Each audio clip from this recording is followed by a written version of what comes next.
Hola.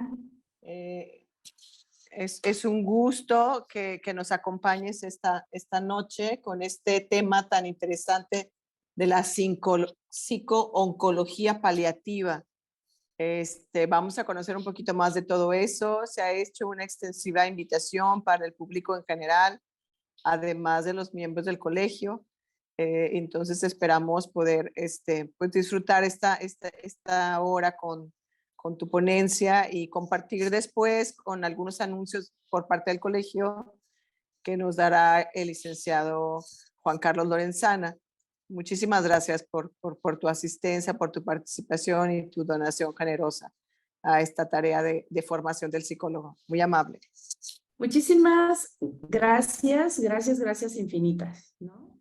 Por la invitación, gracias al colegio.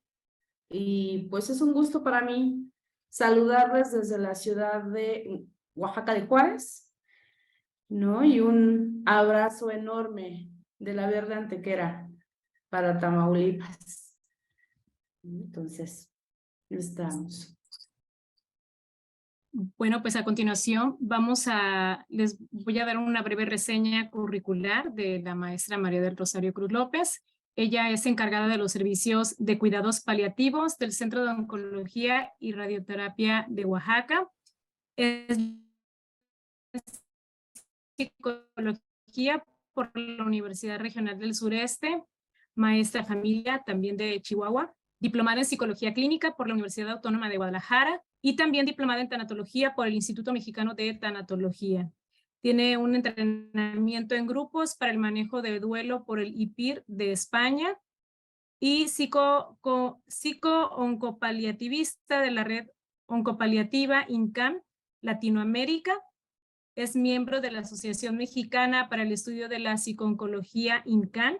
Es profesora invitada en el Diplomado Cuidados Paliativos Oncológicos del Instituto Nacional de Cancerología. Es profesora también invitada en la Maestría de Cuidados Paliativos de la Universidad Autónoma Benito Juárez de Oaxaca, capacitadora en cuidados paliativos. Hola, hola, ¿sí se escucha? Okay. Sí, estoy teniendo fallas con el internet, una disculpa. ¿Qué te parece si apagas tu video y puedas hacer la presentación de su informe? Bien. De tus datos. Sí, claro. Eso ayuda. ¿Sí se escucha? Sí, ya se escucha. Ok, bien. La maestra María del Rosario Cruz López es encargada de los servicios de cuidados paliativos del Centro de Oncología y Radioterapia de Oaxaca.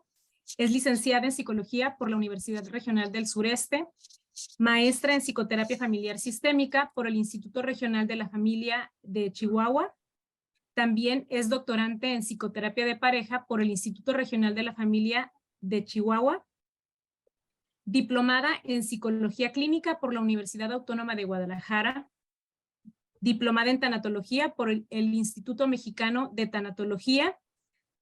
Tiene un entrenamiento en grupos para el manejo de duelo por el IPIR de España. Psico-oncopaliativista de la red oncopaliativa INCAM Latinoamérica. Es miembro de la Asociación Mexicana para el Estudio de la Psico-Oncología INCAM. Es profesora invitada en el Diplomado Cuidados Paliativos Oncológicos del Instituto Nacional de Cancerología y profesora invitada en la Maestría de Cuidados Paliativos de la Universidad Autónoma Benito Juárez de Oaxaca. También es capacitadora en cuidados paliativos en los servicios de salud de Oaxaca y está certificada por Conocer en acompañamiento emocional a pacientes con cáncer de mama. Bienvenida, maestra María del Rosario Cruz López. Es un gusto tenerla con nosotros. Muchísimas gracias por la invitación. Y pues bueno, en esta parte es un gusto para mí poder compartir un poco acerca de lo que hace un psicólogo o qué hace la psicología dentro de un campo de la medicina que es la oncología. En esta parte de hablar de psico-oncología, de psicología paliativa, es un campo relativamente nuevo, lo coloco porque los antecedentes marcan de 1970 a 1980, en México 1990, entonces es voltear a ver esta rama que fusiona la medicina y fusiona la psicología en la atención de pacientes con un diagnóstico oncológico y sus familias. ¿Qué hace un psicólogo dentro del campo oncopaliativo? ¿Sí? Nos encargamos en esta parte de la investigación, intervención y acompañamiento ante lo que es el diagnóstico de cáncer, desde sus primeras etapas hasta la última en vida, que sería la relación con la muerte. ¿Qué hace María del Rosario, por ejemplo? Tengo ya 16 años trabajando en lo que es en el Centro de Oncología y Radioterapia de Oaxaca. En esta parte yo siempre hago como los comentarios cuando tengo la posibilidad de estar frente a un foro, que cuando decidí estudiar psicología, yo quería ser un psicólogo forense.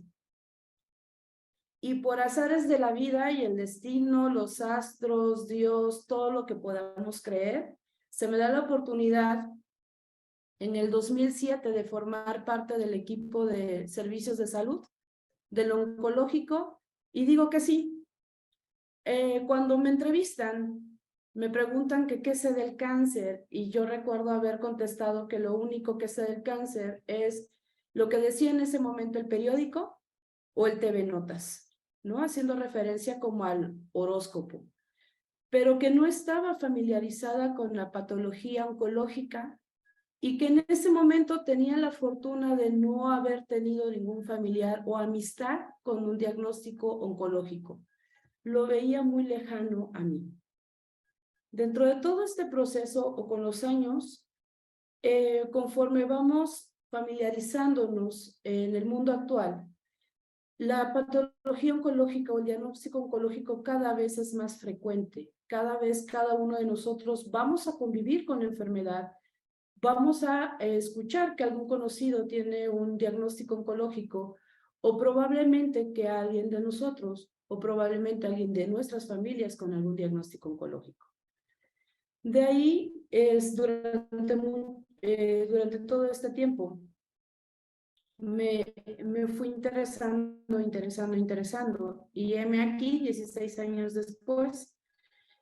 Soy una psicóloga especializada en la atención oncopaliativa. Siempre les hago como el comentario de no sé hacer otra cosa en mi quehacer profesional psicológico más que las herramientas oncopaliativas, ¿no? Soy una psicóloga que a lo largo de este proceso de la fuerza del cáncer me fui enamorando de lo que es la muerte, fui aprendiendo, fui estudiando y voy aprendiendo de cada una de las familias y de cada uno de los pacientes que he acompañado a lo largo de este proceso. Entonces, en esta parte, ¿qué es la psicología paliativa o qué es la psicología paliativa? Es una rama dentro de la psicología y dentro de la medicina que fusiona los saberes para la atención de los pacientes oncológicos en la terminalidad o los pacientes en cuidados paliativos y sus familias, ¿sí? En México tenemos la Ley de Cuidados Paliativos y en algunos estados existe la Ley de Voluntades Anticipadas. En Oaxaca, por ejemplo, es una ley que se promulga y se legisla a partir del 2015. Dentro de esta ley está dentro de una norma que es la norma 011-2014, que es la norma de cuidados paliativos. Actualmente, hablar de cuidados paliativos es hablar de la obligatoriedad del profesional de la salud en conocer qué son los cuidados paliativos, en estar familiarizado con cuidados paliativos. ¿Por qué? Porque trabajamos con enfermedades crónico-degenerativas, no curables, potencialmente graves y pacientes terminales, ¿sí? En mi antecedente de historia, en algún momento se hablaba que los cuidados paliativos eran cuidados que se brindaban únicamente a pacientes terminales.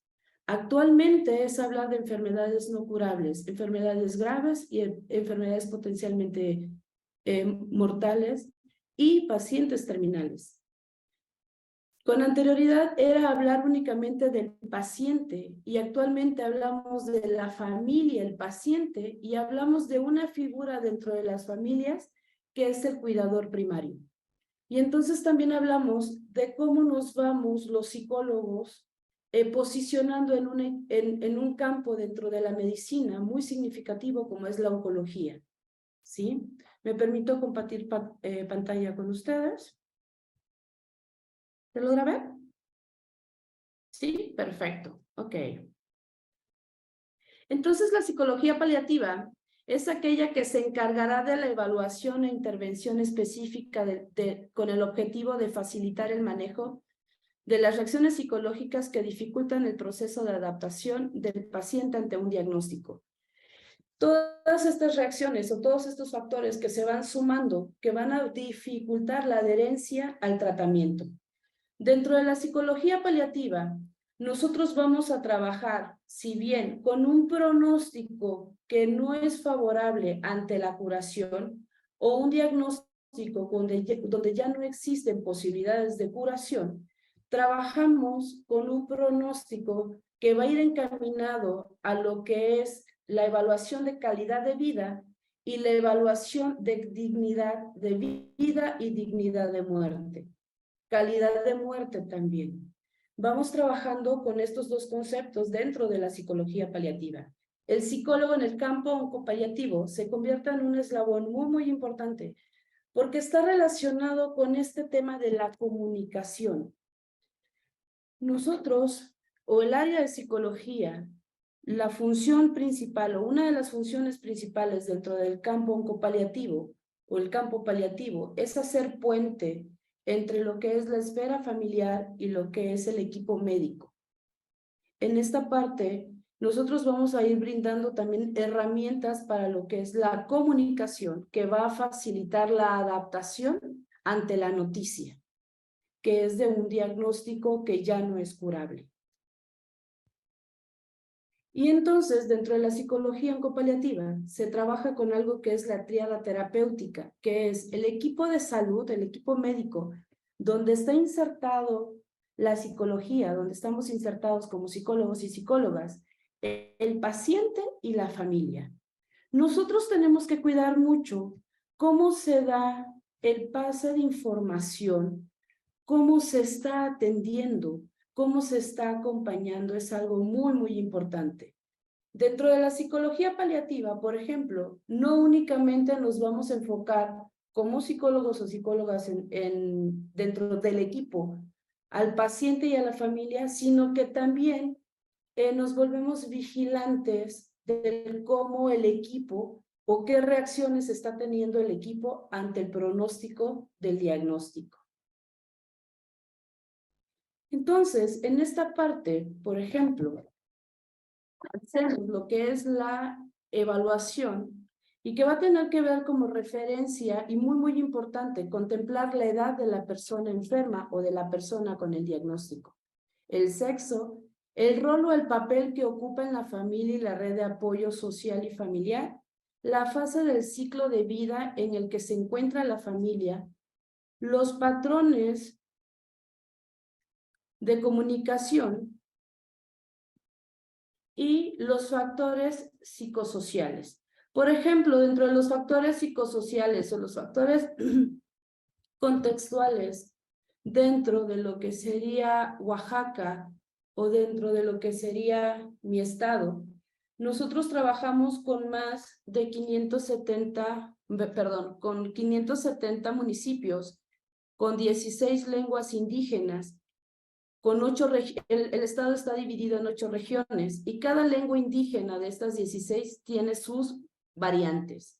Entonces es muy importante que el psicólogo pueda conocer el contexto de en dónde se encuentra o de qué contexto viene esta persona, ¿sí? De qué contexto viene la familia, porque son herramientas que nos van a servir para el proceso adaptativo. Y también buscando la prevención de la generación de algunos trastornos.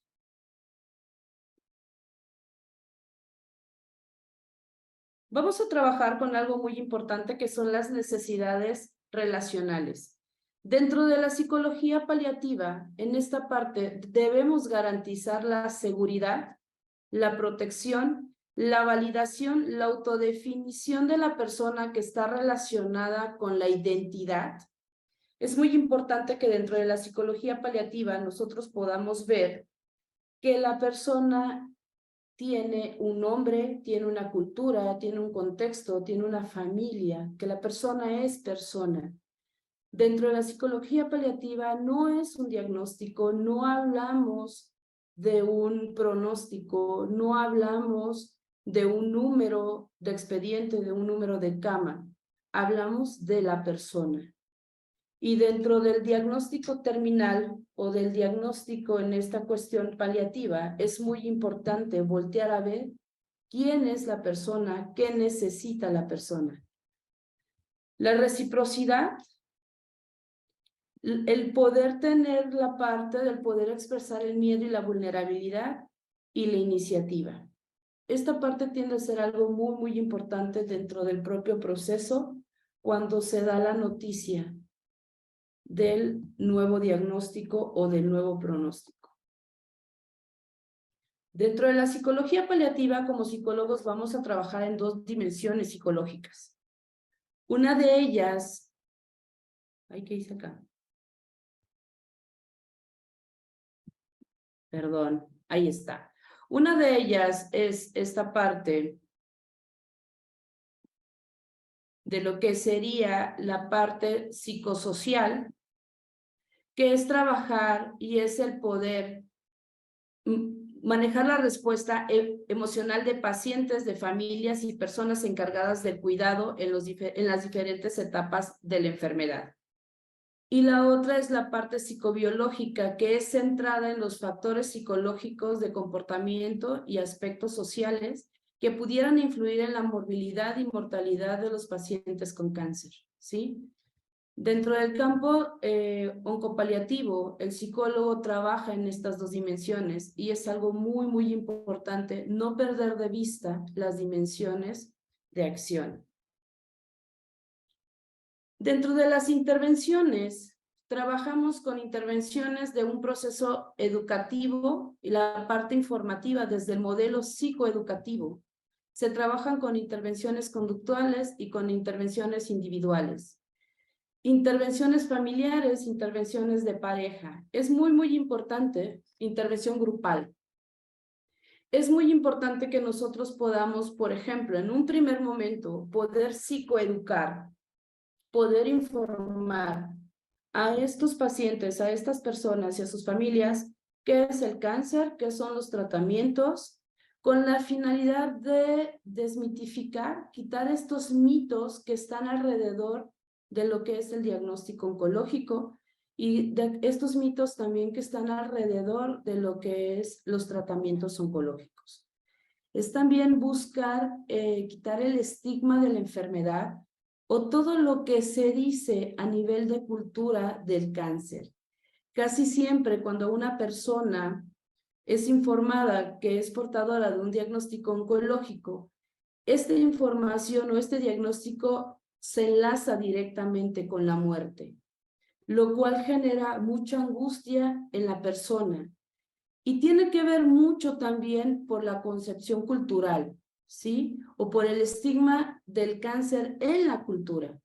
Entonces nosotros dentro del campo psico-oncológico y dentro del campo oncopaliativo, es una tarea primordial poder intervenir en el proceso psicoeducativo. También intervenimos en la parte del proceso psicoeducativo de la muerte, ¿sí? Colocando a la muerte en un proceso natural de la persona. Si hay vida, hay muerte. La muerte y la vida son estas dos esferas de la persona, que son las dos caras de una misma moneda, no van separados. Y entonces nosotros trabajamos con esta parte. Es clave y será una clave primordial recordarle al paciente que las sensaciones que está teniendo son reacciones corporales esperadas ante el peligro percibido o imaginado. Y también es promover la aceptación de los miedos como primer paso para liberarse de ellos, y si se asumen y se aceptan, será capaz de poder hablarlo. Mucho del trabajo dentro de la psicología paliativa es jugar con este concepto de la persona, del deber estar bien o del ser fuerte para poder sostener a la familia o la familia poder sostener al paciente.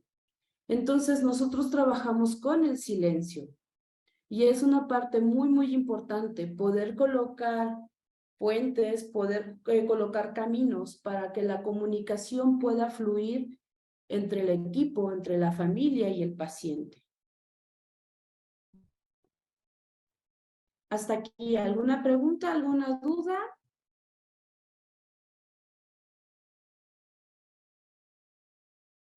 No, ninguna duda de mi parte. Gracias. Perfecto, continuamos. Dentro de la comunicación, aquí pues todos los que estamos conectados somos expertos dentro de la comunicación. Es muy importante el tener presente esta parte, la parte de lo que podemos expresar a nivel verbal y la parte de lo que podemos expresar a nivel corporal o esta parte no verbal. Casi siempre dentro del trabajo psico-oncológico es voltear a ver y prestar atención al lenguaje no verbal o al lenguaje corporal. Como psicólogos vamos a trabajar en esta alianza terapéutica del médico tratante, con el paciente y con la familia, en la redefinición del cómo se dice el pronóstico, cómo se dice el diagnóstico, ¿sí? Es muy importante que nosotros podamos amortiguar la noticia. Casi siempre se tiene la idea que el médico va a dar la noticia de una forma muy fría, de una forma no compasiva, de una forma no empática. Y entonces es ahí donde aparece la figura del psicólogo en redefinir, resignificar, reeducar, ¿sí? Lo que es el diagnóstico oncológico desde la parte empática, desde la parte compasiva y desde el poder acompañar todas las reacciones emocionales, sociales, espirituales, existenciales, físicas, que puedan surgir a través de la noticia, ¿sí? Y entonces en esta parte, tanto el equipo médico, en la atención de la persona con el diagnóstico y la familia, vamos a trabajar en este proceso interpersonal o en estas dos esferas. Uno que tiene que ver con la propia biografía del profesional, qué es lo que piensa, lo que siente y cómo reacciona. Y otro que es el poder ver la biografía de la persona, lo que siente, lo que piensa y cómo reacciona. Dentro del campo psico-oncológico, el psicólogo o la psicóloga tiene que tener muy presente que trabajamos con la biografía del otro, que trabajamos con el ego de la otra persona, que trabajamos con su esencia, con su ser, con su contexto, con su cultura, con su política, con su economía, ¿sí? Entonces es muy importante que el psicólogo se permita conocer a nivel global, a nivel contextual, cómo es la persona, qué está sintiendo, qué está pensando, cómo está reaccionando principalmente. Y luego, para lograr la comunicación compasiva y empática, que es con lo que trabajamos dentro del campo oncopaliativo, que tiene que ver con que no trabajamos con mentiras piadosas, no trabajamos con verdades a medias, trabajamos con una verdad compasiva y con un acompañamiento empático. La empatía sin la compasión no funciona. Estos dos conceptos, estas dos esferas tienen que ir fusionadas y tienen que ir de la mano. Dentro de esta verdad compasiva es poder dar la información a cucharaditas, dando un tiempo y un espacio a que la persona y la familia vaya acomodando y vaya procesando la noticia. Y se tiene que lograr desde estas tres reglas. El poder estar presente, que va relacionado con prestar atención a la persona, con prestar atención a la corporalidad de la persona, establecer una relación basada en la escucha activa para identificar la situación problemática. Muchas veces tiene que ir, o las reacciones van no con qué fue lo que el médico dijo, sino es cómo lo dijo el médico. O muchas veces las reacciones no van con el pronóstico y el diagnóstico, sino van con lo que la persona puede relacionar que significa el diagnóstico, ¿sí? La empatía, el poder validar las emociones, permitir el desahogo emocional y reconocer las emociones propias para así lograr la autorregulación. y del poder cuidar, ayudar a identificar y la movilización de recursos personales y reducir el sufrimiento. Los cuidados paliativos, en una definición consensuada dentro de la Asociación Latinoamericana de Cuidados Paliativos, nos hablan que son los cuidados paliativos son la asistencia activa holística de personas de todas las edades con sufrimiento grave relacionado con la salud debido a una enfermedad severa, especialmente de quienes están cerca del final de la vida. Su objetivo es mejorar la calidad de vida de los pacientes, sus familias y sus cuidadores. Y luego entonces los cuidados paliativos tienen esta filosofía que incluyen la prevención, la identificación precoz, evaluación integral y control de problemas físicos, incluyendo el dolor y otros síntomas angustiantes, sufrimiento psicológico, sufrimiento espiritual y necesidades sociales. Siempre que sea posible, estas intervenciones deben estar basadas en la evidencia. Brindar apoyo a los pacientes para ayudarlos a vivir lo mejor posible hasta la muerte, facilitando la comunicación efectiva, ayudándoles a ellos y a sus familias a determinar los objetivos de la asistencia. Son aplicables durante el transcurso de la enfermedad de acuerdo con las necesidades del paciente. Se proporcionan conjuntamente con tratamientos que modifican la enfermedad siempre que sea necesario y pueden influir positivamente en el transcurso de la enfermedad. No pretenden acelerar ni posponer la muerte, afirman la vida y reconocen la muerte como un proceso natural. Brindan apoyo a la familia y a los cuidadores durante la enfermedad de los pacientes durante su propio duelo. Se proveen de reconocimiento y respetando los valores, creencias culturales del paciente y de la familia. Son aplicables en todos los ámbitos de atención médica, sitio de residencia, instituciones, en todos los niveles primarios, terciarios. Pueden ser provistos por profesionales con formación básica en cuidados paliativos y requieren cuidados paliativos especializados con un equipo multiprofesional para la derivación de casos complejos. Luego entonces, dentro de la psicología paliativa o dentro de la psicología oncopaliativa, el psicólogo va a trabajar con un proceso esperado ante la pérdida de la salud, la anticipación de la muerte y la despedida de la vida, que es el duelo. Desde esta definición de Alba Payás, nos dice que es una experiencia de fragmentación de la identidad producida por la ruptura de un vínculo afectivo, una vivencia multidimensional que afecta no solo a nuestro cuerpo físico, emociones, sino también a nuestras relaciones con los demás y con nosotros mismos, nosotras mismas, y nuestros pensamientos, creencias y presuposiciones a nuestro interno existencial o espiritual. De ahí es que la enfermedad y la muerte son una experiencia universal que ponen a las familias frente a uno de los mayores desafíos de la vida. Y esto, ya que si lo vemos desde el aspecto cultural, la familia es el pilar que brinda al paciente de varios recursos esenciales y soporte necesario ante cualquier adversidad. Nosotros, por ejemplo, vamos a trabajar en la parte comunicacional o en esta parte del generar que la información fluya o ir evaluando los aspectos que van surgiendo o alteraciones que van surgiendo ante los diagnósticos. Tiene que ser muy, muy importante no perder de vista al paciente, a la familia y a la figura del cuidador. Trabajamos con estas tres esferas. Dentro del aspecto cultural, dentro de la psicología oncopaliativa, hay una urgencia que es la claudicación familiar, que es el abandono de la familia, y también el equipo profesional puede claudicar. Y se claudica por cuestiones económicas, se claudica por la prolongación del diagnóstico, se claudica por conflictos familiares, se claudica por creencias, se claudica por síndrome del cuidador, por desgaste, por estrés. Son muchos factores que se van sumando. Entonces nosotros tenemos que prestar atención desde el área de psicología a la evaluación preventiva de la familia, es algo muy, muy importante.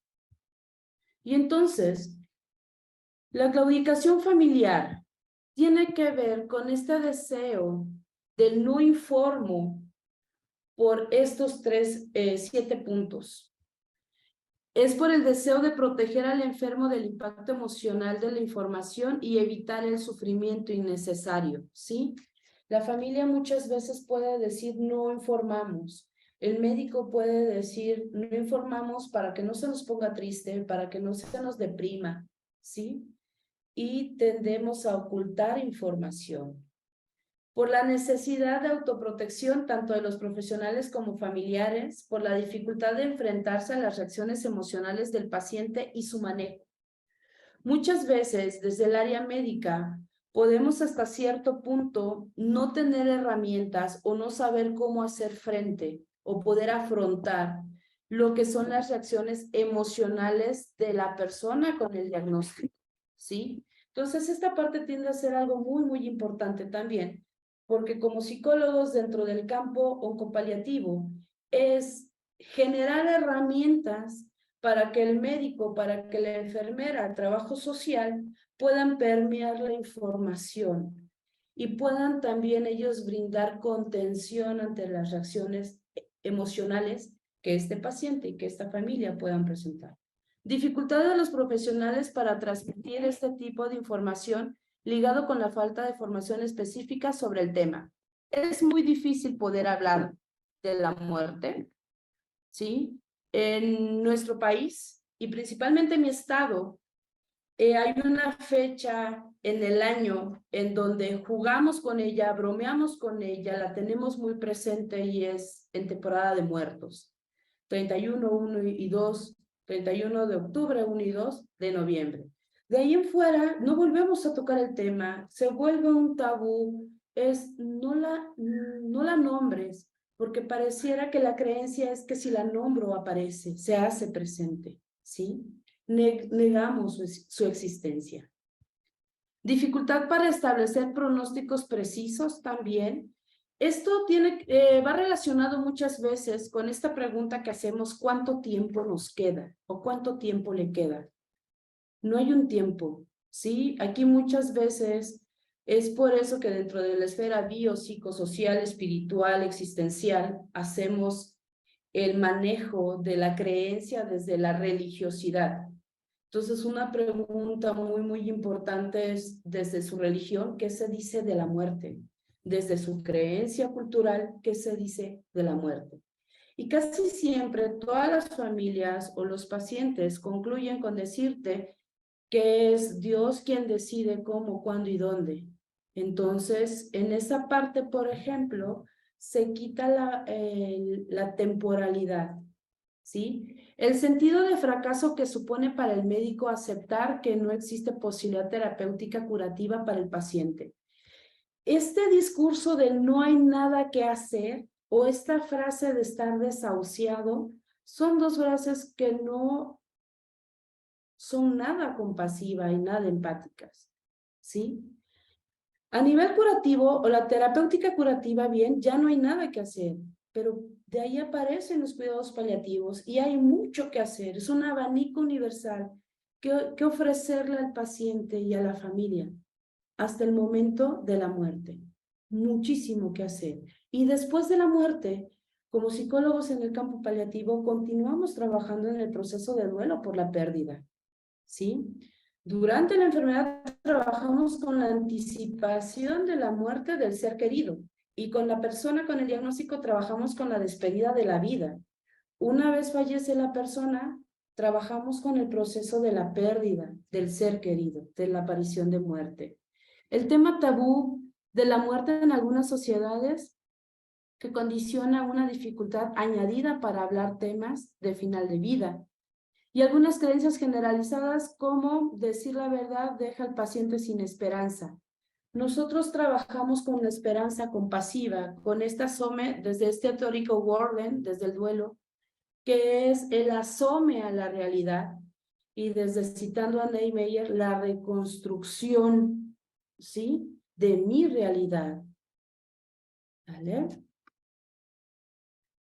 Y entonces, hablar de claudicación familiar, hay dos procesos muy importantes, que uno es el adaptativo y otro es el no adaptativo. Puede ser adaptativa aquella en la cual el paciente no habla, niega, evita o parece que no desea saber, aparece de la necesidad del tiempo que tiene el paciente para procesar lo que está pasando. No detalla lo que sabe, pero realiza preguntas y comentarios que orientan al entorno a intuir qué sabe y cuánto sabe. En esta parte, por ejemplo, es derecho del paciente poder tener la información, ¿sí? Y entonces el paciente puede decir, Rosario, no quiero saber, porque no me siento fuerte, porque me voy a asustar, no quiero saber. Y entonces puede utilizar este mecanismo de afrontamiento que es la negación o la evitación. Pero con el tiempo va a ir conectando y con el tiempo también va a ir lanzando preguntas, ¿sí? Y la parte desadapta, pero él va en esta parte como reconociendo que en este momento no tiene las herramientas para afrontar, ¿sí? Y la parte desadaptativa va en cuando la familia o los profesionales de la salud no informan al paciente y este anda como en esta parte del limbo, de no saber qué. Los escucho cuchichear, los escucho que rumoran, los escucho llorar, los veo dispersos. ¿Qué está pasando? Todos me dicen, estás bien, échale ganas, tú puedes, pero yo me siento cansado, cansada, yo me siento que algo raro está pasando conmigo y no sé. ¿Me explicó? Y entonces, ¿qué hacemos ante esta situación? Evaluar antes de tratar, ¿sí? Es muy importante conocer a la familia, conocer el contexto familiar, ¿sí? Explicar las causas de los síntomas. El modelo psicoeducativo, la parte psicoeducativa, informar e informar e informar es necesario. Todos los días puede aparecer un síntoma distinto y entonces hay que estar retroalimentando a esta familia, a este paciente, con qué está sucediendo. Establecer objetivos terapéuticos reales, ¿sí? El paciente o la persona con el diagnóstico puede preguntar, ¿me voy a morir? Y la respuesta menos compasiva es aquella que los profesionales decimos luego, el de, sí, todos nos vamos a morir. No. Dentro de cuidados paliativos es contestar con otra pregunta que va relacionada con la muerte y es, ¿cuál es la necesidad del saber? ¿Por qué necesitas saber? ¿Para qué necesitas saber? Precisamente ayer en atención con una paciente terminal, ella me comentaba, es que le pregunté al oncólogo si me voy a morir y se quedó callado y se molestó por mi pregunta. ¿Sí? Tú dime, ¿me voy a morir? Y mi respuesta en la intervención fue, ¿por qué necesitas saber que te vas a morir? Cuando yo pregunto, esta mujer baja la irritabilidad, el rostro cambia, respira y me menciona 3 aspectos. Tengo miedo al proceso de la muerte, no quiero morir sola,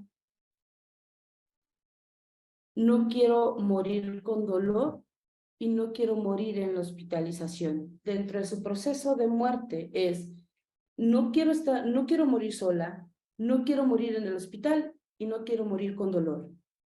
¿Sí?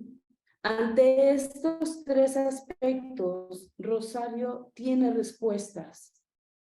¿Sí? Empezamos a psicoeducarnos, qué son los paliativos, qué opciones tiene para el dolor. Empezamos a dar las alternativas. ¿Sale?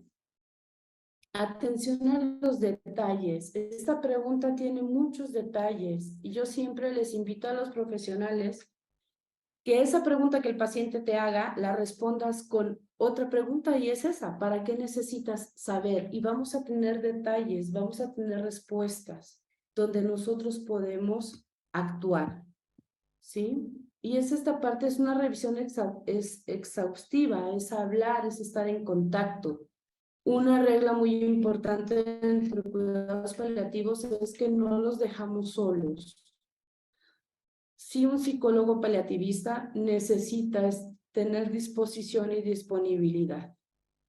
Algunas escalas para la evaluación familiar son la escala de claudicación familiar, la escala de sobrecarga del cuidador y el cuestionario de funcionamiento familiar.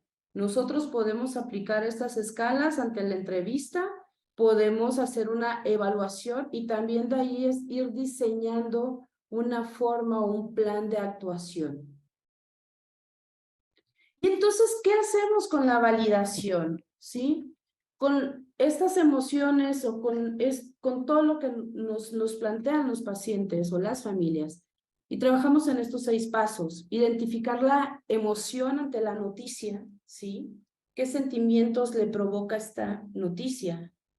Etiquetar la emoción, así que le asusta, así que tienes temor, así que se te hace difícil, te enoja, ¿sí? Te irrita. Legitimizarla, comprensión, normalizarla. El respeto debe ser duro para usted. Es muy importante poder respetar lo que el otro está diciendo. Recuerden que trabajamos con el ego y la creencia de la persona. Indagar más de una forma compasiva, de una forma respetuosa de sus propias pautas en la narrativa, en su relato, ¿sí? Y el apoyo, veamos qué podemos hacer. ¿Qué está en mis manos como Rosario?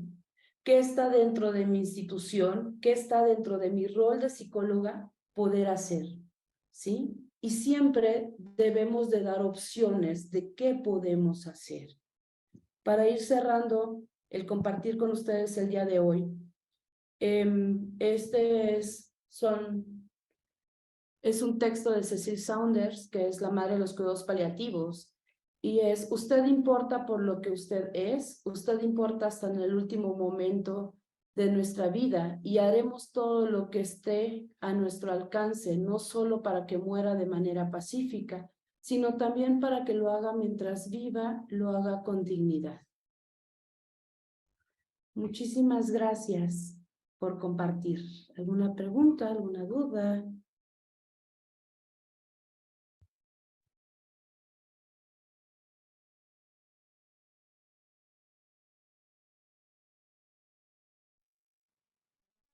Estuvo tan interesante, Rosario, que no me di cuenta de la hora. Ahorita que volteo ya son 7:52 y no me di cuenta del tiempo, de verdad. Y si ustedes me Muy, dan 6 horas, yo les sigo. muy interesante todo lo que nos compartes. Bueno, toca la sensibilidad de cualquiera, la verdad. Esta tarea que les toca a los que están dedicados a estos cuidados paliativos, mucha sensibilidad y pues no sé cómo expresar esta palabra de estar tan cercano a lo humano, ¿no? Tan cercano a lo humano, con tanta fragilidad, ¿no? Y también al mismo tiempo con tanta fortaleza y con tanta grandeza, ¿no? Has de tener algunas experiencias maravillosas que dan como sentido, ¿no? Incluso a nuestra propia vida, en personas que están padeciendo estas experiencias difíciles, ¿no? Muchas gracias, Les gracias por comparto, por compartir. ejemplo, Kiwipil, si logran ver, Ujú. es un bordado de una zona en Oaxaca, es un bordado de tacuates, así se llama, y que son pajaritos como venaditos aquí. Es una zona en Oaxaca. Este huipil fue un obsequio de una paciente que dejó de bordar durante 3 años. Ella es una mujer bordadora. Hay un mito dentro de las mujeres bordadoras, es que si tocas la aguja, en Oaxaca hay una palabra que es enconar, como que la enfermedad se infecta, regresa, se hace más grande. Sí, es un mito muy, muy grande y la mujer deja de bordar, deja de hacer. Entonces, cuando esta mujer es dada de alta en este momento dentro de su proceso en oncología, me hace este obsequio. Entonces, de las experiencias que puedo devolver, es que este trabajo vuelve a reconectar a esta mujer con su esencia, con su identidad, ¿no? Y que aparte su identidad va conectada con su economía, porque es una mujer que se sostiene del bordar, que sostiene a su familia del bordar, ¿no? Entonces, ese y muchas experiencias más como profesional les puedo compartir, pero hoy tenía que presumirles mi WIPI. Muy bien, muchísimas gracias. Fíjate que una de las cosas importantes para la formación del psicólogo es justamente esta parte de la comunidad, de aprender a respetar estas usos y costumbres de las comunidades, conocer esos usos y costumbres y mantener una postura de mucho respeto a las personas con sus ideologías y creencias particulares, ¿no? Así es, nosotros trabajamos con eso. Entonces, hay una parte muy importante que es, por ejemplo, ante la duda de no saber qué decir, yo siempre cuando doy clase, le digo a los profesionales, pregúntele al experto. Y el experto es el paciente, es la persona que lleva el diagnóstico, es la familia. Entonces, pregúntale al experto qué dice su cultura de la muerte, pregúntale al experto cómo ven al cáncer en su comunidad, ¿no? Pregúntale a ellos y a partir de ahí podemos también diseñar este plan de poder intervenir, porque tenemos que trabajar con mucho estigma de la enfermedad, ¿no? Entonces, esa parte es algo muy, muy importante. Conocer el contexto de dónde estamos parados.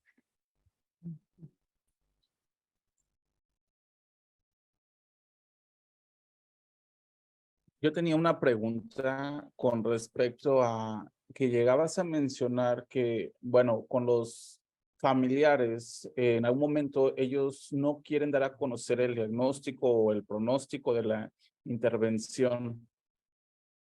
O sea, uno como profesional, tú como psicólogo, o sea, aunque estás en contacto directo con el cliente, o sea, con tal, tú guardas, o sea, o sea, aborda, o sea, haces primero, tienes que hacer el trabajo con los familiares, o sea, se respeta más la decisión de la familia que del propio, o sea, cliente, pues la persona, así, o cómo abordas esa situación. Ok, aquí por ejemplo, una primera estrategia es pedirle permiso a la familia que te permite entrevistar al paciente. Y se supone que ya nosotros tenemos como algunas preguntas o estrategias para ir entrando y para que ellos vayan escuchando que el propio paciente sabe que no sabe, que la familia sabe, como este juego, ¿sí? No es que la familia tenga más importancia que el paciente, porque aquí el importante es el paciente. Pero si en ese momento la familia te dice no, no, no, no, hay una parte muy importante que es con esta negativa no se discute. Entonces me dejas entrevistarlo frente a ti y poder conocer o poder escucharlo también. Y entonces también trabajamos en esta parte de la comunicación con la famosa persuasión. Entonces empiezas a explicarle a la familia por qué es necesario que el paciente sepa. Y una de las cuestiones es porque la carga es menor. Si el paciente sabe y participa en la toma de decisiones, tu responsabilidad como esposo, como esposa, como hijo, como cuidador, tiende a hacerse más chiquita, porque él sabe y también, ¿por qué no? Luego sí les digo, a nivel estratégico usamos el miedo. Imagínate que fallezca, ¿cómo vas a cargar con la culpa de que él nunca supo? Entonces tú mencionas la palabra culpa también, pero tiene que ser como muy estratégico, ¿verdad? Porque tampoco se trata que lo sobrecargues.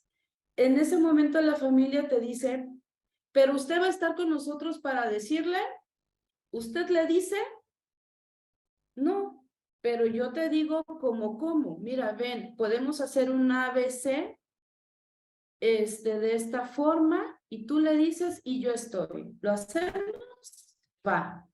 Y tanto en la parte pública, en el centro oncológico, así lo trabajamos, y como también en la parte privada, también así lo trabajo, ¿no? Tengo un caso en donde al niño no se le informaba, y me toca tener, dentro donde tengo el espacio del consultorio, tenemos una sala de juntas, ¿no? Para talleres. Entonces, en la sala de juntas me toca estar con, en ese momento fueron 9 personas, que era papá, mamá, los abuelos, la nana, porque tiene una nana el niño de 10 años de estarle cuidando, miento, 8 años, el niño tiene 9. Entonces también la nana tiene que estar, está dentro de la familia. Y entonces, primero tuve una sesión con la familia como cómo le íbamos a decir, ¿sí? Y después ya tuve una sesión con el niño y la familia, y pues ahora sí, ¿quién habla, no? Y entonces toca estar de esa forma. Toca como amortiguar también el propio miedo de los padres ante esta parte de la pérdida futura de un hijo. Y toca también hacer valer la voz del menor, porque es un niño que en esa sesión pudo decir, diles por favor que yo ya no quiero más tratamiento, que yo ya me quiero ir para mi pueblo. Diles por favor. Y es hablar con su oncólogo y es hablar con toda esta red. Les he de presumir que yo participo en un equipo de atención paliativa por medio privado. Entonces trabajo con un médico paliativista, con enfermeras, con 2 médicos, 3 médicos generales, y podemos hacer visita domiciliaria. El doctor se puede estar haciendo telemedicina, ¿no? Entonces esta parte es también como, mira, el plan o la estrategia de irnos a cuidados paliativos domiciliarios es esta. No vas a estar solo, vamos a estar en contacto contigo. Y pareciera que cuando tú dices vamos a estar en contacto contigo, la familia te pone a prueba, porque de la nada luego te mandan un mensaje de buenas noches, disculpe, ¿no? Y luego tú le dices, pues aquí ando, ¿no? ¿Qué onda? Buenas noches. No, nada más era como para agradecerles que están aquí, ¿no? Que tenga bonita noche. Y tú así de, qué bueno que contesté. Porque también es poder estar, dar respuesta. Eso es lo que hacemos. No sé si Ya se alguien, botó una no sé si alarma. alguien más tenga alguna pregunta o una duda, porque puede aperturar su micrófono o ahí le mandan felicitaciones por el chat. Luis Gerardo, felicitaciones a la maestra Rosario por excelente ponencia. Luis Gerardo, si no me equivoco, es el psicooncólogo del oncológico en Ciudad Victoria. Tienen muy buen elemento en Tamaulipas. Ahí. ¿Sí eres tú, Luis? Ay, sí, no, yo sí. ¿Sí eres tú? ¿No? Entonces, un saludote. Según yo, sí, es él. Así. María del Rosario, ¿me alcanzas a escuchar? ¿Me escuchas? Sí, Gracias. sí. Yo tengo una pregunta. ¿Hay más psicólogas que te acompañan en esta área de trabajo, allí en Oaxaca? Dentro del centro oncológico somos 2 psicólogas. Ya. Únicamente. En el 2. Hospital de la Niñez hay otro equipo de psicología pediátrica. En el Hospital General hay otro equipo de psicólogos, pero dentro del centro de oncología somos 2 psicólogas. Bien. Y ¿No? tengo otra preguntita. Yo me imagino que a través de estos, aunque es un campo nuevo, ya tienes ahí 16 años trabajando ya hace ruido 16 años, pero me imagino que has de haber tenido experiencias muy fuertes, personales, en el área de las emociones, de los afectos. ¿Cómo afrontaste esas situaciones que se han convertido ahora para ti en experiencia? Hay una frase muy importante que yo recuerdo de uno de mis formadores en la licenciatura, el doctor Raúl Amezcua Fernández, quien fue mi psicoterapeuta en el proceso de la licenciatura, y me dijo, ¿usted viene aquí con el compromiso de la psicoterapia o a hacer circoterapia? así.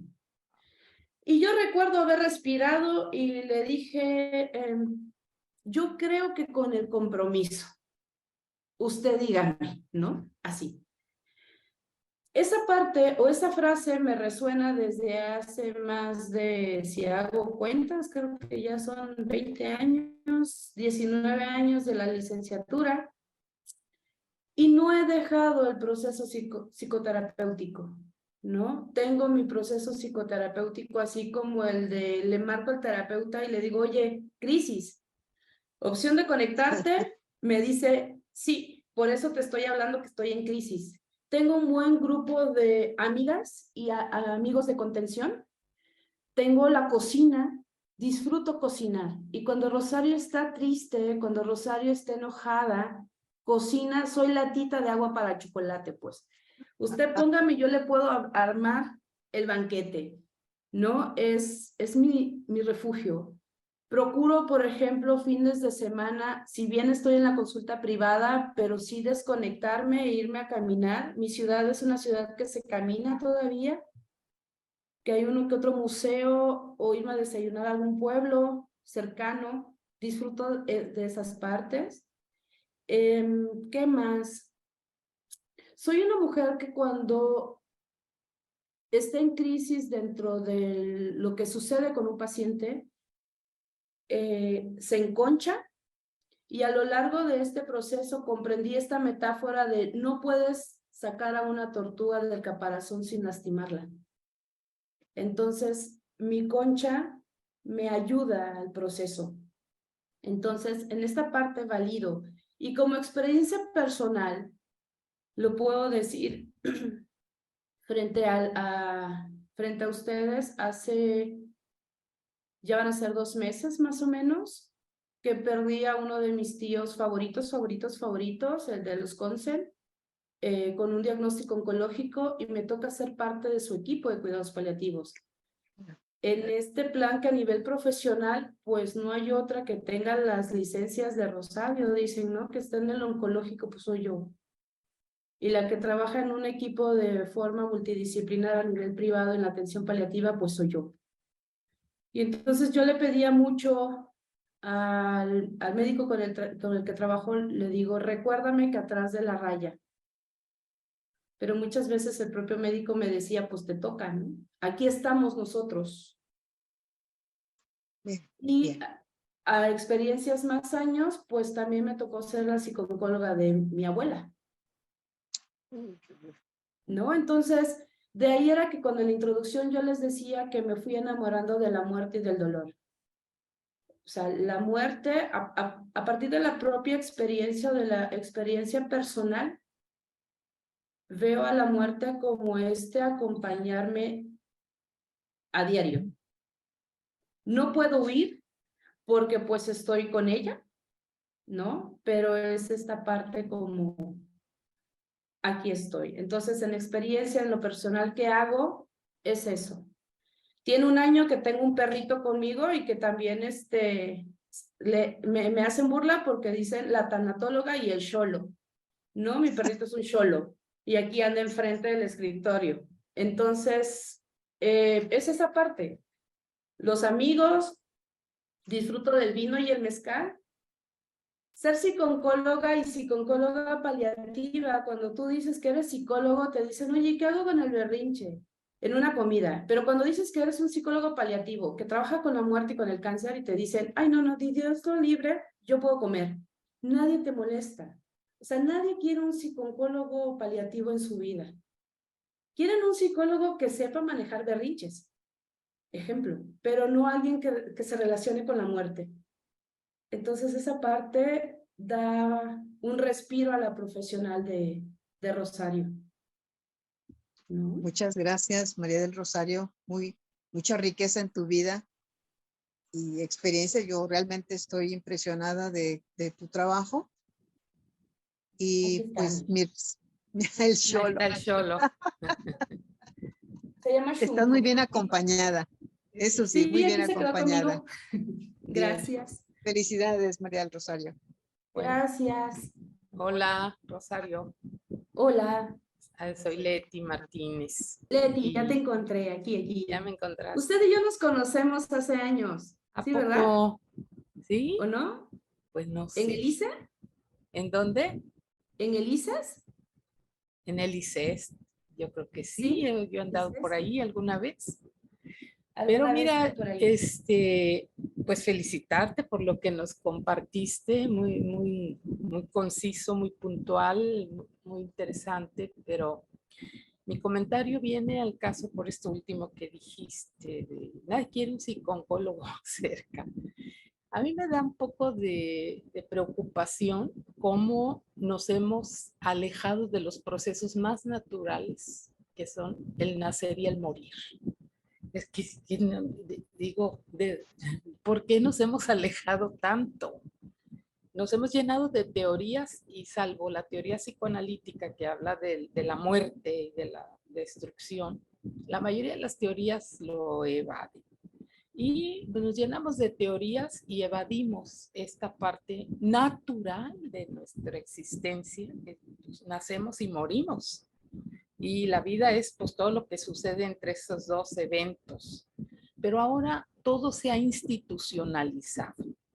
O sea, vas a nacer a una institución, el doctor es el que sabe y todos los demás afuera. Y para morir igual, ¿verdad? En el hospital aíslan a las personas y los niños les evitan el tema. Probablemente muchos de nosotros crecimos sin escuchar a nuestros padres hablar del tema, pero mi generación iba a los velorios.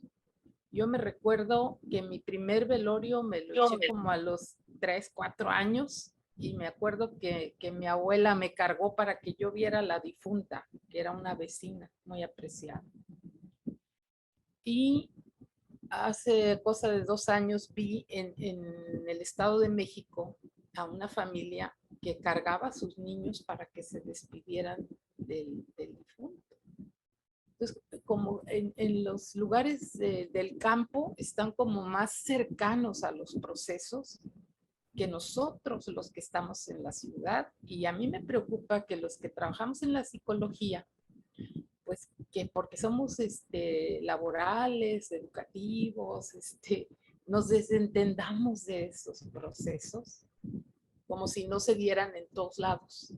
Lo único que cambia es el contexto laboral, cambia el contexto educativo, cambia el contexto a un hospital, pero son los mismos procesos humanos a los que todos deberíamos estar cercanos y pues sensibles a eso, ¿no? Pero ahora resulta que los papás nos traen a los niños para que nosotros nos encarguemos de decirles cosas que ellos no les pueden decir. Y a veces pues lo hacemos porque crees que ese es tu trabajo. Por eso me encantó que tú dijeras, pregúntale al experto en su vida, al experto en su cuerpo, al experto en su enfermedad. Y yo no le voy a decir, pero sí te puedo apoyar para que tú encuentres tus palabras. Quizá yo te presto las mías, pero tú tienes que encontrar las tuyas. Eso me encantó que lo hayas dicho. Y el mensaje va pues para todos mis colegas, ¿verdad? Que no nos desentendamos, que trabajemos en un contexto educativo, laboral, clínico, es un factor, pero nosotros necesitamos sensibilizarnos, humanizarnos y acercarnos a los procesos más naturales que son el nacer y el morir. Gracias, Rosario. Gracias.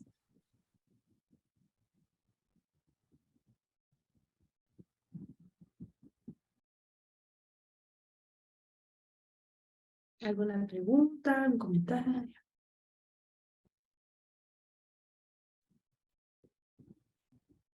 En el chat nos llegan a comentar, bueno, ahí la licenciada Alma Tellos, saber dar noticias difíciles como los de esta enfermedad es muy importante para los pacientes oncológicos. La psicoeducación y el acompañamiento es muy importante para ellos. Se necesita capacitar al personal médico y paramédico para sensibilizarlo a ser empáticos que bueno, va en sintonía pues en la cuestión de lo que se ha resaltado mucho y ahorita con el comentario final de la maestra Leticia Martínez. Asimismo, te felicitan la licenciada Olga Verónica Anguiano, Gracias.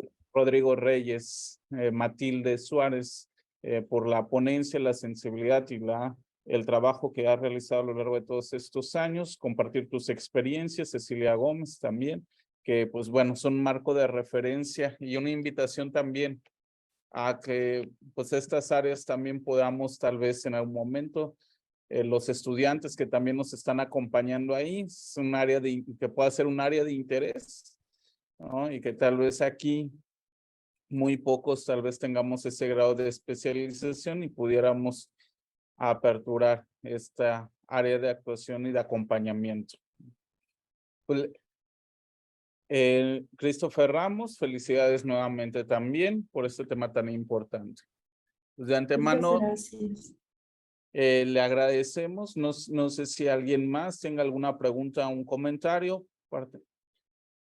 Si no es así, pues le agradecemos a la maestra María del Rosario Cruz López por su participación en la ponencia que nos ha impartido el día de hoy a nombre del Colegio de Psicología del Estado de Tamaulipas y a representación también de todos los que conformamos la actual mesa directiva y todos los miembros activos del colegio. Agradecemos infinitamente todo ello. Entonces, asimismo, le vamos a pedir que podamos aperturar nuestras cámaras para una foto de evidencia de la... Perdón, un anexo, rapidito. Soy una mujer que le encanta compartir. Entonces les dejo por ahí mi contacto, ¿no? Y la ventaja en esta cuestión como de lo virtual es que si alguien ocupa de mí para el centro de trabajo y bla, bla, bla, bla, bla, bla, con muchísimo gusto, ¿no? Dalia sabe en esta parte que me gusta. Es un área dentro de lo profesional que también no es como muy conocida. Entonces, pues, aquí estoy, ¿no? Excelente. Pueden contar con esta oaxaqueña. Excelente. Y si lo tiene, entonces también tiene como redes sociales o algo ahí que podamos profesionales. Sí, estoy igual como María de Rosario Cruz López. Ok, bueno, pues ahí le hacemos la invitación para que podamos seguirla, ¿no? Y mantener también este contacto. Pues indudablemente creo que en algún momento pudiéramos también emplear, ocupar con algunas referencias en esta área de especialización que posee la licenciada. Pues invitamos a todos que podamos aperturar la cámara y nos alistemos como todos nos acomodemos en el perfil que mejor se nos acomode para una foto de evidencia. No sé si la licenciada Alicia Fernández nos puede apoyar ahorita con la toma de la foto. Sí, está bien. Muchas gracias, muy amable. ¿Listos? 1, 2 y 3. Pero esperen porque son 2 hojas. Ahí va la segunda. Listo.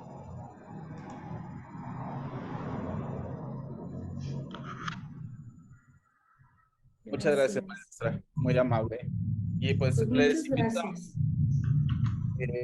Les invitamos a sí mismo. Vamos a dar unos anuncios y avisos importantes con respecto al colegio.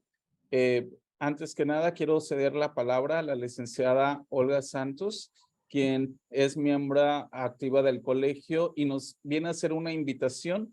Entonces, por lo cual cedo ahorita el micrófono a ella. Adelante, Olga, si puedes. Muchísimas gracias. Pues muy buenas noches a todos. Nuevamente felicitar a la maestra Rosario por su trabajo, su ponencia y el compartir. Y bueno, hablando de compartir en otra área, ¿verdad? Educativa, pues hablamos de crecer. Los invito a que no se me vayan, por favor, porque lo que voy a mencionar nos compete a todos y quiero primero invitarlos. A ver, Juan Carlos, no sé si pueda compartir pantalla. Para invitarlos al próximo diplomado, ¿sí? Ok, déjame. A ver. Ok. Que luego cuando quieres, ay, te digo, quién sé qué hice aquí ya. Quién sé qué hice ya. Bueno, vamos a ver quién sé qué hice. Quiero mencionar acerca del próximo diplomado para certificarse por competencias a nivel nacional. Estamos hablando de crecimiento, estamos hablando de pues crecer en todos los aspectos. Y entonces quiero mencionar dos cosas. El próximo diplomado para certificarse por competencias es el 20 de junio. Y bueno, pues ojalá que en esta parte, ¿verdad? De crecer, de aportar, como siempre lo hacemos, pues ojalá que les interese participar. Ya pues ahí están mis datos en el colegio, está también mi página. Fíjate que no sé qué hice aquí, que no puedo, no sé, a ver si me apoya ahí Alicia, por favor, porque inclusive ya me salí de toda o sea, sí los veo, pero no puedo ampliar. No puedo ampliar, pero bueno, sigo hablando. Entonces, es el próximo 20 de junio, el inicio. Quien quiera más información, con muchísimo gusto, pues puedo mandarles toda la información acerca del diplomado y invitarlos a participar. Y quiero mencionar algo muy importante y felicitar a dos colegas que ya se certificaron, ya hicieron el diplomado en los estándares 217.01 y 301, los cuales ya tienen su certificación, y es la maestra Elsa, que está también por aquí, que ahorita ya no la visualizo a Elsa, qué bárbara. Y al maestro... Tendrás que dejar de compartir, ¿no? Es que no entiendo, como que nada más vemos así, no sé, o sea, tendrás que dejar de compartir y ahora Ay, volver a compartir, ¿no? Para que... Ok, muchísimas gracias. Déjame checar para ver si ya puedo. Ay, discúlpenme, pero así pasa luego. Cuando quieres abrir algo, no puedes. A ver, ahí va. Ay, ahora sí, ¿verdad? Ya se está viendo, ¿verdad? Sí, ahora sí. Muchísimas gracias. Y es que aquí lo que más me interesa es que vean a nuestros compañeros. Y muy bien, les comentaba que el diplomado inicia el día 20 de junio en los estándares 217.01 y 301, que son el diseño e impartición de cursos, con certificación por el CENEC, el Centro Nacional de Evaluación por Competencias, con validación a nivel nacional y ya internacional. Y como les decía, en el mes pasado, el mes de abril, fue la ceremonia de entrega de certificados, que esto se hace en una ceremonia muy importante. Y ahora sí, felicitamos a la licenciada Elsa Nayeli Gómez Izaguirre. Un aplauso por ahí, le hacemos el aplauso virtual, que ya recibió sus certificados en los dos estándares, 301 y 207.01. Y al licenciado Héctor Arturo Degollado Whitaker, por ahí creo que están sus alumnos, también para que vean que sí llegan los certificados. Es algo que yo quería hacer mención el día de hoy, y qué mejor que en una junta, ¿verdad?, del colegio, pues para que veamos, así como ya tenemos otras certificaciones de parte de los miembros del colegio, pues también ojalá y tomen el diplomado. Son 8 semanas de trabajo. Y también aquí adelantar, con el permiso de Juan Carlos, del licenciado Juan Carlos Lorenzana, que sé que muy pronto también ya va a presentar, para que también esté en la lista ya de certificaciones de los dos estándares en diseño e impartición de cursos. Y bueno, pues aquí fue la ceremonia, ¿verdad? Que estábamos ahí gran número de asistentes, que ahí se invita a la familia para que esté presente, etcétera. Y bueno, aquí están mis datos, mi teléfono, mi página de Facebook, Olga Santos-capacitación, y mi correo electrónico. Muchísimas gracias por el espacio y felicidades a nuestros compañeros. No sé si tengan algo que comentar. La maestra Elsa, el maestro Héctor, sus experiencias, no sé. Gracias. Pues ahí aperturamos nuevamente esta invitación. Les comparto yo la experiencia que he tenido en el acompañamiento continuo en la realización de cada uno de los trabajos. La finalidad aquí es que darle ese plus también a ese trabajo que ya muchos a veces hemos realizado y que está con una validez que también en muchas ocasiones pues se solicita, ¿no? Y que valide ante la Secretaría de Educación Pública. Entonces, ahí es un plus que la licenciada y la maestra Olga Santos nos invita y nos hace esta propuesta. Entonces, para mayores informes, ojalá puedan seguirla ahí en su página en Facebook y sus redes sociales, Olga Santos-capacitación, para que puedan proporcionarles mayores detalles con respecto al mismo. Pues muchas gracias, Olga, y pues ya tenemos 2, esperamos ya el tercero, y bueno, a ver quiénes venimos.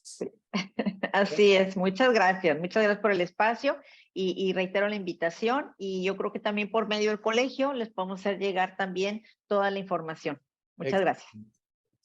Bueno, pues agradecemos infinitamente pues a la participación de todos ustedes que aperturan y se dan estos espacios también para acompañarnos y esperemos seguir aperturando esto al público en general y a los miembros del colegio con temas que nos permitan ampliar nuestro campo y actuar profesional. Y pues también el reconocimiento para todos aquellos que están en esta labor de dignificar pues todos estos procesos de acompañamiento psicológico en las diferentes áreas. Ahorita nos tocó en el área clínica, sin embargo también recordemos hay áreas educativas, laborales, donde pues bueno, el psicólogo también ha tenido ejercicio competente dentro de esas áreas y pues agradecemos infinitamente a todos ustedes y el contacto. Asimismo, les hago la invitación a aquellos que estén interesados en ingresar al Colegio de Psicología del Estado de Tamaulipas, puedan contactarnos a través de nuestras redes de Facebook y con su servidor les atenderé para brindarles la información con respecto al mismo proceso.